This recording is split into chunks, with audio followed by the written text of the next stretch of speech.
اعوذ باللہ من الشیطان الرجیم، بسم اللہ الرحمن الرحیم۔ اور اللہ تبارک و تعالیٰ کے اس فرمان کی تفسیر میں، اور تجھ سے پوچھتے ہیں حکم حیض کا، کہہ دے وہ گندگی ہے، سو تم عورتوں سے حیض کی حالت میں الگ رہو اور نزدیک نہ ہو ان کے جب تک پاک نہ ہو جائیں، یعنی ان کے ساتھ سنبھوگ نہ کریں۔ پھر جب خوب پاک ہو جائیں تو جاؤ ان کے پاس جہاں سے حکم دیا تم کو اللہ نے، یعنی اگلے حصے سے، پیٹھ سے نہیں۔ بے شک اللہ پسند کرتا ہے توبہ کرنے والوں کو، اور پسند کرتا ہے پاکیزگی، صفائی اور ستھرائی حاصل کرنے والوں کو۔ اور نبی کریم صلی اللہ تعالیٰ علیہ وسلم کا فرمان ہے کہ یہ ایک ایسی چیز ہے جس کو اللہ تعالیٰ نے آدم کی بیٹیوں کی تقدیر میں لکھ دیا ہے۔ کچھ اہل علم نے کہا ہے کہ سب سے پہلے حیض بنی اسرائیل میں آیا۔ ابو عبداللہ امام بخاری رحمۃ اللہ علیہ کہتے ہیں کہ نبی کریم صلی اللہ تعالیٰ علیہ وسلم کی حدیث تمام عورتوں کو شامل ہے۔ ہم حج کے ارادے سے نکلے، جب ہم مقام صرف میں پہنچے تو میں حائضہ ہو گئی اور اس رنج میں رونے لگی کہ رسول اللہ صلی اللہ تعالیٰ علیہ وسلم تشریف لائے۔ آپ صلی اللہ تعالیٰ علیہ وسلم نے پوچھا تمہیں کیا ہو گیا؟ کیا حائضہ ہو گئی ہو؟ میں نے کہا ہاں۔ آپ صلی اللہ تعالیٰ علیہ وسلم نے فرمایا کہ یہ ایک ایسی چیز ہے جس کو اللہ تعالیٰ نے آدم کی بیٹیوں کے لیے لکھ دیا ہے، اس لیے تم بھی حج کے کام پورے کر لو، البتہ بیت اللہ کا طواف نہ کرنا۔ عائشہ رضی اللہ تعالیٰ عنہ نے فرمایا کہ رسول اللہ صلی اللہ تعالیٰ علیہ وسلم نے اپنی بیویوں کی طرف سے گائے کی قربانی کی۔ صرف مقام مکہ سے 6-7 میل کے فاصلے پر ہے۔ میں رسول اللہ صلی اللہ تعالیٰ علیہ وسلم کے سر مبارک کو حائضہ ہونے کی حالت میں بھی کنگھا کیا کرتی تھی۔ ان سے سوال کیا گیا، کیا حائضہ بیوی میری خدمت کر سکتی ہے یا ناپاکی کی حالت میں عورت مجھ سے نزدیک ہو سکتی ہے؟ عروہ نے فرمایا کہ میرے نزدیک تو اس میں کوئی حرج نہیں ہے، اس طرح کی عورتیں میری بھی خدمت کرتی ہیں اور اس میں کسی کے لیے بھی کوئی حرج نہیں، اس لیے کہ مجھے عائشہ رضی اللہ تعالیٰ عنہ نے خبر دی کہ وہ رسول اللہ صلی اللہ تعالیٰ علیہ وسلم کو حائضہ ہونے کی حالت میں کنگھا کیا کرتی تھیں، اور رسول اللہ صلی اللہ تعالیٰ علیہ وسلم اس وقت مسجد میں اعتکاف کیے ہوئے ہوتے۔ آپ اپنا سر مبارک قریب کر دیتے اور عائشہ رضی اللہ تعالیٰ عنہ اپنے حجرہ ہی سے کنگھی کر دیتی، حالانکہ وہ حائضہ ہوتی۔ ابو وائل اپنی خادمہ کو حیض کی حالت میں ابو رزین کے پاس بھیجتے تھے اور وہ ان کے یہاں سے قرآن مجید زوزدان میں لپٹا ہوا اپنے ہاتھ میں پکڑ کر لاتی تھیں۔ نبی کریم صلی اللہ تعالیٰ علیہ وسلم میری گود میں سر رکھ کر قرآن مجید پڑھتے تھے، حالانکہ میں اس وقت حیض والی ہوتی تھی۔ میں نبی کریم صلی اللہ تعالیٰ علیہ وسلم کے ساتھ ایک چادر میں لیٹی ہوئی تھی، اتنے میں مجھے حیض آ گیا، اس لیے میں آہستہ سے باہر نکل آئی اور اپنے حیض کے کپڑے پہن لیے۔ نبی کریم صلی اللہ تعالیٰ علیہ وسلم نے پوچھا، کیا تمہیں نفاس آ گیا ہے؟ میں نے کہا ہاں۔ پھر مجھے آپ صلی اللہ تعالیٰ علیہ وسلم نے بلا لیا اور میں چادر میں آپ صلی اللہ تعالیٰ علیہ وسلم کے ساتھ لیٹ گئی۔ انہوں نے فرمایا، میں اور نبی کریم صلی اللہ تعالیٰ علیہ وسلم ایک ہی برتن میں غسل کرتے تھے، حالانکہ دونوں زمبی سنبھوگ کے بعد ناپاکی کی حالت میں ویکتی ہوتے تھے۔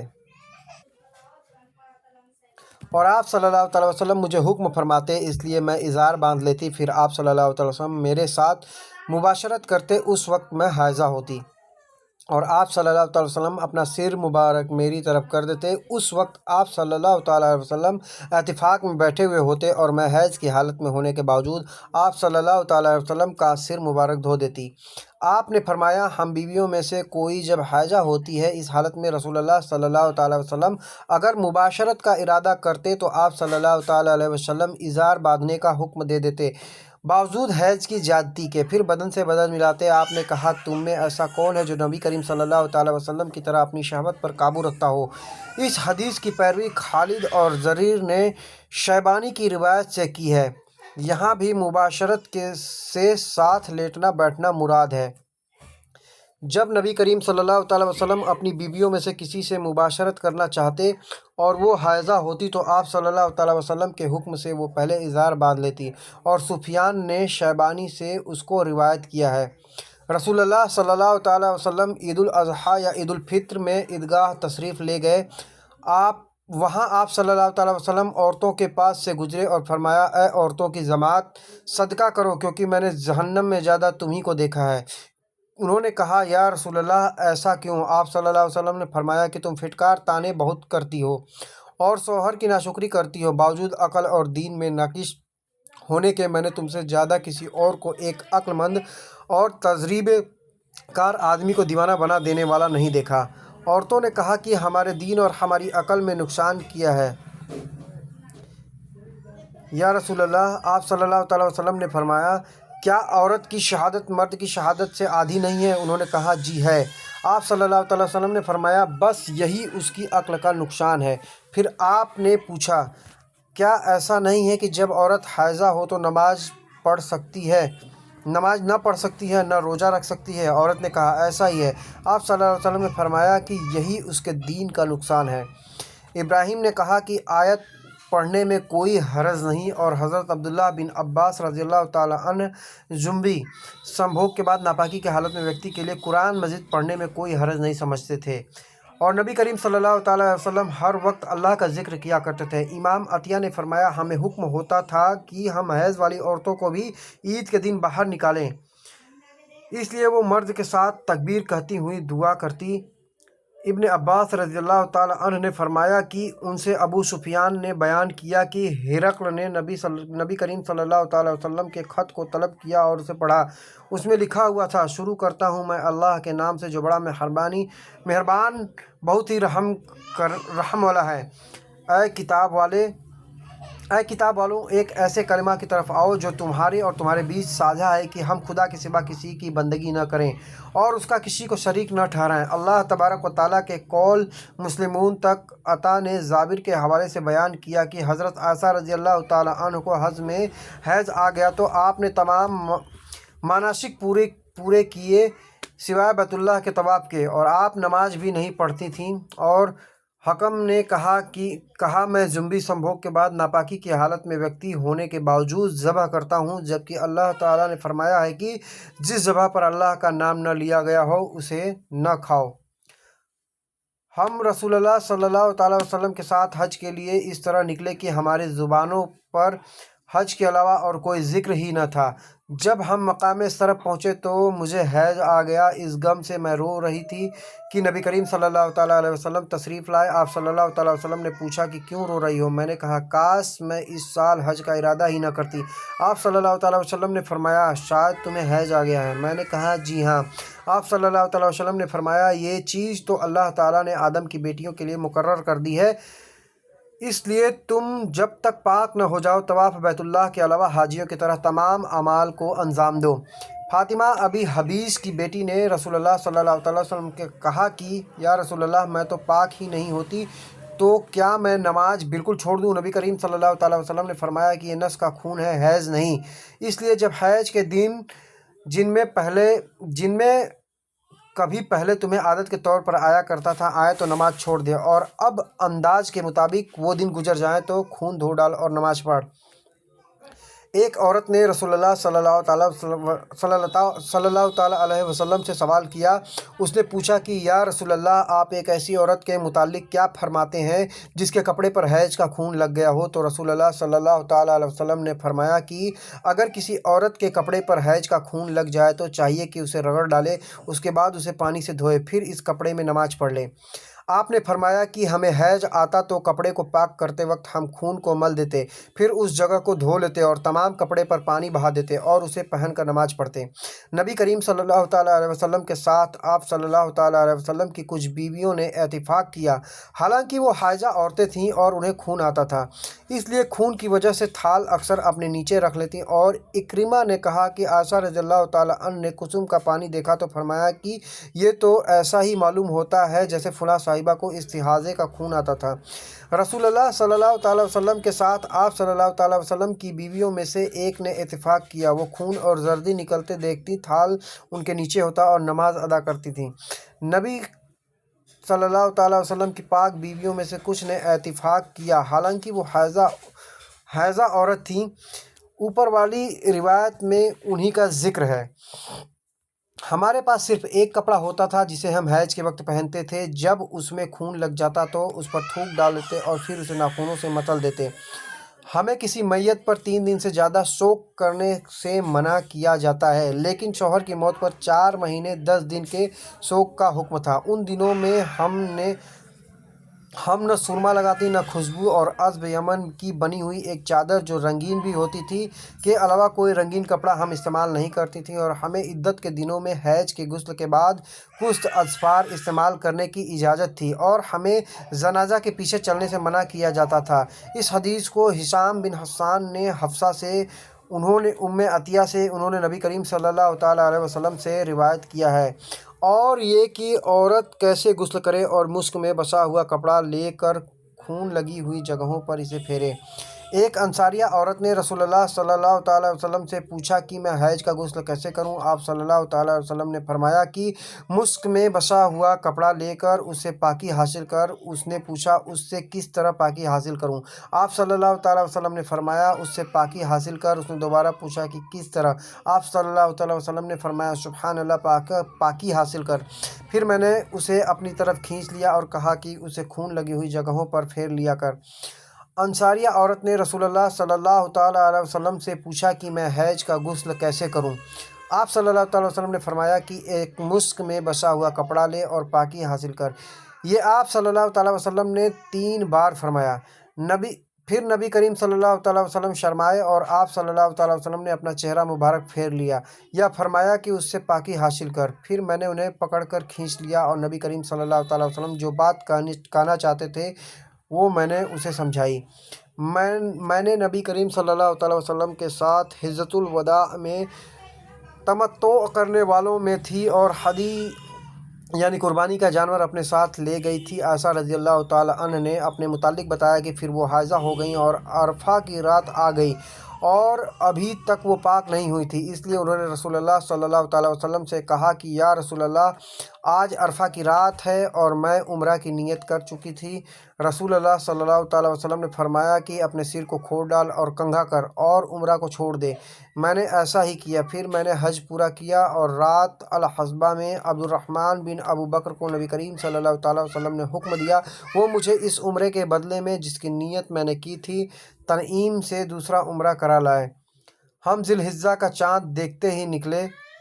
رسول اللہ صلی اللہ تعالیٰ وسلم نے فرمایا کہ جس کا دل چاہے تو اسے عمرے کا احرام باندھ لینا چاہیے، کیونکہ اگر میں ہدی ساتھ نہ لاتا تو میں بھی عمرے کا احرام باندھتا۔ اس پر کچھ صحابہ نے عمرے کا احرام باندھا اور کچھ نے حج کا۔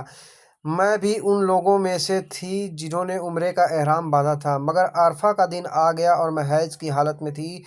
میں نے نبی کریم صلی اللہ تعالیٰ وسلم سے اس کے متعلق شکایت کی تو آپ صلی اللہ تعالیٰ وسلم نے فرمایا کہ عمرہ چھوڑ اور اپنا سر کھول اور کنگھا کر اور حج کا احرام باندھ لے۔ میں نے ایسا ہی کیا یہاں تک کہ جب حصبہ کی رات آئی تو رسول اللہ صلی اللہ تعالیٰ وسلم نے میرے ساتھ میرے بھائی عبد الرحمن بن ابی بکر کو بھیجا۔ میں تنعیم میں گئی اور وہاں سے اپنے عمرے کے بدلے دوسرے عمرے کا احرام باندھا۔ ہشام نے کہا کہ ان میں سے کسی بات کی وجہ سے بھی نہ ہدی واجب ہوئی اور نہ روزہ اور نہ صدقہ۔ تنعیم حد حرم سے قریب 3 میل دور ایک مقام کا نام ہے۔ آپ صلی اللہ تعالیٰ وسلم نے فرمایا کہ ماں کے پیٹ میں اللہ تعالیٰ نے ایک فرشتہ مقرر کیا ہے جو کہتا ہے کہ اے رب، اب یہ نطفہ ہے، اے رب اب یہ علقہ ہو گیا ہے، اے رب اب یہ مضغہ یعنی خون کا لوتھڑا ہو گیا ہے۔ پھر جب اللہ چاہتا ہے اس کی پیدائش پوری کرے تو کہتا ہے کہ مذکر یا مؤنث، بدبخت ہے یا نیک بخت، روزی کتنی مقدر ہے اور عمر کتنی۔ اس لیے ماں کے پیٹ میں ہی یہ تمام باتیں فرشتہ لکھ دیتا ہے۔ ہم نبی کریم صلی اللہ تعالیٰ وسلم کے ساتھ حجۃ الوداع کے سفر میں نکلے۔ ہم میں سے کچھ نے عمرے کا احرام باندھا اور کچھ نے حج کا۔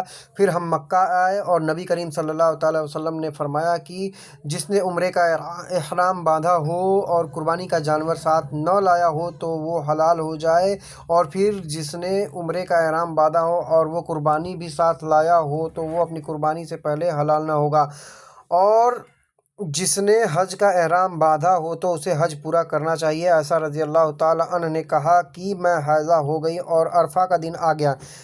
میں نے صرف عمرے کا احرام باندھا تھا۔ مجھے نبی کریم صلی اللہ تعالیٰ وسلم نے حکم دیا کہ میں اپنا سر کھول لوں، کنگھا کر لوں اور حج کا احرام باندھ لوں اور عمرہ چھوڑ دوں؟ میں نے ایسا ہی کیا اور اپنا حج پورا کر لیا۔ پھر میرے ساتھ نبی کریم صلی اللہ تعالیٰ علیہ وسلم نے عبد الرحمن بن ابی بکر کو بھیجا اور مجھ سے فرمایا کہ میں اپنے چھوٹے ہوئے عمرے کے بدلے تنعیم سے دوسرا عمرہ کروں۔ عورتیں حضرت عائشہ رضی اللہ تعالیٰ عنہ کی خدمت میں ڈیبیاں بھیجتی تھیں جس میں کرسف ہوتا، اس میں جردی ہوتی تھی۔ حضرت عائشہ رضی اللہ تعالیٰ عنہ فرماتی کہ جلدی نہ کرو یہاں تک کہ صاف سفیدی دیکھ لو۔ اس سے ان کی مراد حیض سے پاکی ہوتی تھی۔ حضرت زید بن ثابت رضی اللہ تعالیٰ عنہ کی بیٹی کو معلوم ہوا کہ عورتیں رات کے اندھیرے میں چراغ منگا کر پاکی ہونے کو دیکھتی ہیں تو آپ نے فرمایا کہ عورتیں ایسا نہیں کرتی تھیں۔ انہوں نے عورتوں کے اس کام کو عیبدار سمجھا۔ فاطمہ بنت ابی حبیش کو استحاضے کا خون آیا کرتا تھا تو انہوں نے نبی کریم صلی اللہ تعالیٰ وسلم سے اس کے متعلق پوچھا۔ آپ صلی اللہ تعالیٰ وسلم نے فرمایا کہ یہ نس کا خون ہے اور حیض کا نہیں، اس لیے جب حیض کے دن آئے تو نماز چھوڑ دیا کر اور جب حیض کے دن گزر جائیں تو غسل کر کے نماز پڑھ لیا کر۔ اور جابر بن عبداللہ اور ابو سعید رضی اللہ تعالیٰ عنہ نبی کریم صلی اللہ تعالیٰ وسلم سے روایت کرتے ہیں کہ حائضہ نماز چھوڑ دیں۔ جس زمانے میں ہم پاک رہتے ہیں حیض سے، کیا ہمارے لیے اسی زمانے کی نماز کافی ہے؟ اس پر عائشہ رضی اللہ تعالیٰ عنہ نے فرمایا کہ کیا تم حروریہ ہو؟ ہم نبی کریم صلی اللہ تعالیٰ وسلم کے زمانے میں حائضہ ہوتی تھیں اور آپ ہمیں نماز کا حکم نہیں دیتے تھے۔ یا عائشہ رضی اللہ تعالیٰ عنہ نے فرمایا کہ ہم نماز نہیں پڑھتی تھیں، نبی کریم صلی اللہ تعالیٰ وسلم کے ساتھ چادر میں لیٹی ہوئی تھیں کہ مجھے حیض آ گیا، اس لیے میں چپکے سے نکل آئی اور اپنے حیض کے کپڑے پہن لیے۔ رسول اللہ صلی اللہ تعالیٰ وسلم نے فرمایا کیا تمہیں حیض آ گیا ہے؟ میں نے کہا جی ہاں۔ پھر مجھے آپ نے بلا لیا اور اپنے ساتھ چادر میں داخل کر لیا۔ زینب نے کہا کہ مجھ سے سلمہ رضی اللہ تعالیٰ عنہ نے بیان کیا کہ نبی کریم صلی اللہ تعالیٰ علیہ وسلم روزے سے ہوتے اور اسی حالت میں ان کا بوسہ لیتے اور میں نے اور نبی کریم صلی اللہ تعالیٰ وسلم نے ایک ہی برتن میں جنابت شوہر بیوی کے درمیان ہم بستری کے بعد ناپاکی کی حالت کا غسل کیا۔ میں نبی کریم صلی اللہ تعالیٰ وسلم کے ساتھ ایک چادر میں لیٹی ہوئی تھی کہ مجھے حیض آ گیا۔ میں چپکے سے چلی گئی اور حیض کے کپڑے بدل لیے۔ آپ نے پوچھا کیا تجھ کو حیض آ گیا ہے؟ میں نے کہا جی ہاں۔ پھر مجھے آپ نے بلا لیا اور میں آپ کے ساتھ چادر میں لیٹ گئی۔ ہم اپنی کنواری جوان بچیوں کو عیدگاہ جانے سے روکتی تھیں۔ پھر ایک عورت آئی اور بنی خلف کے محل میں اتری اور انہوں نے اپنی بہن عطیہ کے حوالے سے بیان کیا جن کے شوہر نبی کریم صلی اللہ تعالیٰ علیہ وسلم کے ساتھ 12 لڑائیوں میں شریک ہوئے تھے اور خود ان کی اپنی بہن اپنے شوہر کے ساتھ 6 جنگوں میں گئی تھیں۔ انہوں نے بیان کیا کہ ہم زخمیوں کی مرہم پٹی کیا کرتی تھیں اور مریضوں کی خبرگیری بھی کرتی تھیں۔ میری بہن نے ایک مرتبہ نبی کریم صلی اللہ تعالیٰ علیہ وسلم سے پوچھا کہ اگر ہم میں کسی کے پاس چادر نہ ہو تو کیا اس کے لیے اس میں کوئی حرج ہے کہ وہ نماز عید کے لیے باہر نہ نکلے؟ آپ صلی اللہ تعالیٰ وسلم نے فرمایا کہ اس کی ساتھی عورت کو چاہیے کہ اپنی چادر کا کچھ حصہ اسے بھی اڑا دے، پھر وہ خیر کے موقع پر اور مسلموں کی دعاؤں میں شریک ہو یعنی عیدگاہ پر جائیں۔ پھر جب عطیہ رضی اللہ تعالیٰ عنہ آئیں تو میں نے ان سے بھی یہی سوال کیا۔ انہوں نے فرمایا میرا باپ آپ پر فدا ہو۔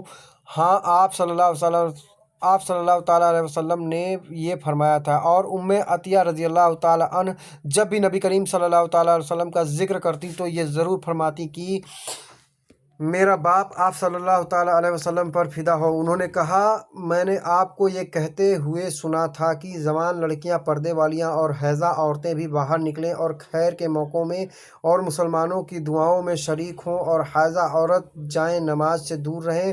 حفصہ کہتی ہیں میں نے پوچھا کیا حائضہ بھی؟ تو انہوں نے فرمایا کہ وہ عرفات میں اور فلاں جگہ نہیں جاتی، یعنی جب وہ ان تمام مقدس مقامات میں جاتی ہیں تو پھر عیدگاہ کیوں نہ جائیں۔ اور حیض اور حمل سے متعلق جبکہ حیض اپنا ممکن ہو تو عورتوں کے بیان کی تصدیق کی جائے گی، کیونکہ اللہ تبارک و تعالیٰ نے سورہ بقرہ میں فرمایا کہ ان کے لیے جائز نہیں کہ جو کچھ اللہ تعالیٰ نے ان کے رحم میں پیدا کیا ہے وہ اسے چھپائیں۔ اس لیے جس طرح یہ بیان قابل تسلیم ہوگا کہ اسی طرح حیض کے متعلق بھی ان کا بیان مانا جائے گا۔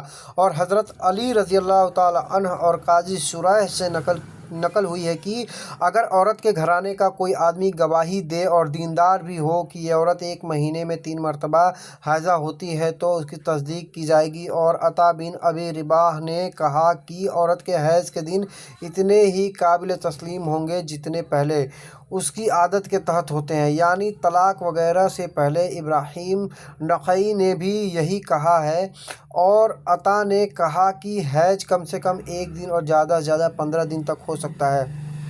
معتمر اپنے والد سلیمان کے حوالے سے بیان کرتے ہیں کہ انہوں نے ابن سیرین سے ایک ایسی عورت کے متعلق پوچھا جو اپنے عادت کے مطابق حیض آ جانے کے 5 دن بعد خون دیکھتی ہیں، تو آپ نے فرمایا کہ عورتیں اس کا زیادہ علم رکھتی ہیں۔ فاطمہ بنت ابی حبیش رضی اللہ تعالیٰ عنہ نے نبی کریم صلی اللہ تعالیٰ علیہ وسلم سے پوچھا کہ مجھے استحاضہ کا خون آتا ہے اور میں پاک نہیں ہو پاتی، تو کیا میں نماز چھوڑ دیا کروں؟ آپ صلی اللہ تعالیٰ علیہ وسلم نے فرمایا، نہیں، یہ تو ایک نس کا خون ہے، ہاں اتنے دنوں میں نماز ضرور چھوڑ دیا کر جن میں اس بیماری سے پہلے تمہیں حیض آیا کرتا تھا، پھر غسل کر کے نماز پڑھا کرو۔ ہم زرد اور مٹیالے رنگ کو کوئی اہمیت نہیں دیتی تھیں۔ جو نبی کریم صلی اللہ تعالیٰ علیہ وسلم کی بیوی ہیں کہ ام حبیبہ رضی اللہ تعالیٰ عنہ 7 سال تک حائضہ عورت رہیں، انہوں نے نبی کریم صلی اللہ تعالیٰ علیہ وسلم سے اس کے بارے میں پوچھا تو آپ صلی اللہ تعالیٰ علیہ وسلم نے انہیں غسل کرنے کا حکم دیا اور فرمایا کہ یہ نس کی وجہ سے بیماری ہے، اس لیے ام حبیبہ رضی اللہ تعالیٰ عنہ ہر نماز کے لیے غسل کرتی تھیں۔ انہوں نے رسول اللہ صلی اللہ تعالیٰ علیہ وسلم سے کہا کہ یا رسول اللہ، صفیہ بنت ہوئی رضی اللہ تعالیٰ عنہ کو حج میں حیض آ گیا۔ رسول اللہ صلی اللہ تعالیٰ علیہ وسلم نے فرمایا، شاید کہ وہ ہمیں روکیں گی، کیا انہوں نے تمہارے ساتھ طواف زیارت نہیں کیا؟ عورتوں نے جواب دیا کہ کر لیا۔ آپ نے اس پر فرمایا کہ پھر نکلو حائضہ کے لیے، جب کہ اس نے طواف اضافہ کر لیا ہو، رخصت چھوٹ ہے کہ وہ گھر جائے اور طواف وداع کے لیے نہ رکی رہے، اسے بغیر طواف وداع کے جانا نہیں چاہیے۔ پھر میں نے انہیں کہتے ہوئے سنا کہ چلی جائے، کیونکہ رسول اللہ صلی اللہ تعالیٰ علیہ وسلم نے ان کو اس کی رخصت کے لیے چھوٹ دی ہے۔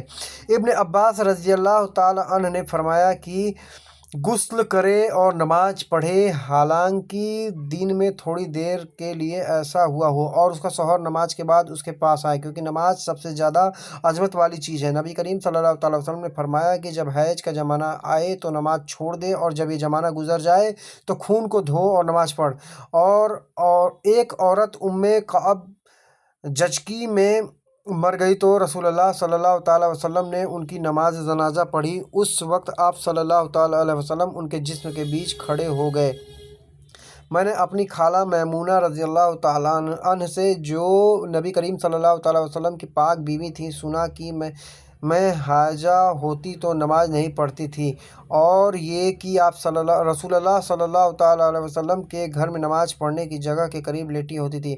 آپ صلی اللہ تعالیٰ علیہ وسلم نماز اپنی چٹائی پر پڑھتے، جب آپ صلی اللہ تعالیٰ علیہ وسلم سجدہ کرتے تو آپ صلی اللہ تعالیٰ علیہ وسلم کے کپڑے کا کوئی حصہ مجھ سے لگ جاتا تھا۔